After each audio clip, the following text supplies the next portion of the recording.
Hello guys नमस्कार। आज बिहानै हामीले 2 क्रेट काँक्रा टिपिसके र काँक्रा टिपिसकेपछि काँक्रा पनि राम्रै थियो है त साथीहरू। काँक्रा पनि राम्रै थियो।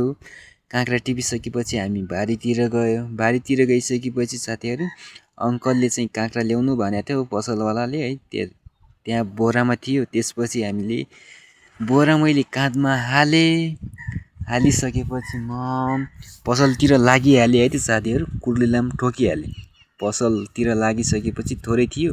अङ्कल चाहिँ मजाले कुर्सीमा बस्नु भएको थियो र मैले काँक्रा ल्याएँ भन्नुभयो। अङ्कल भित्र छिर्नुभयो र अङ्कलले हेर्दै भन्नुभयो केजीको कति छ भन्नुभयो। मैले 60 छ भने है। अनि अङ्कलले जोख्नुभयो 9 केजी भयो है त साथीहरू। काँक्रा चाहिँ 9 केजी भयो। अनि अङ्कलले चाहिँ मलाई पैसा दिनुभयो 555। त्यसपछि मैले समाएर त्यहाँबाट हिँडिहालेँ। म खुसी नै थिएँ है त साथीहरू। त्यसपछि त्यहाँ बारीमा दाइ फर्सी टिप्दै हुनुहुन्थ्यो। फर्सी अलिअलि छ है भन्दै थिए दाइ। फर्सी टिप्दै हुनुहुन्थ्यो। त्यसपछि म त्यहाँ थोरै बेर रोकिएँ र दाइसँग कुराकानी गरेँ। र त्यहाँबाट कुराकानी गरिसकेपछि म फेरि त्यहाँबाट म रुमतिर लागिहालेँ।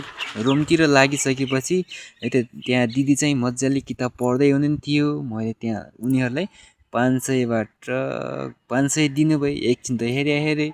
त्यसपछि सुमाउनु भयो मुसु काँचेर है त साथीहरू। यो भिडियो कस्तो लाग्यो लाइक सेयर कमेन्ट गर्नु होला है त साथीहरू। काँक्रा खानुहुन्छ सम्पर्क गर्नु होला है।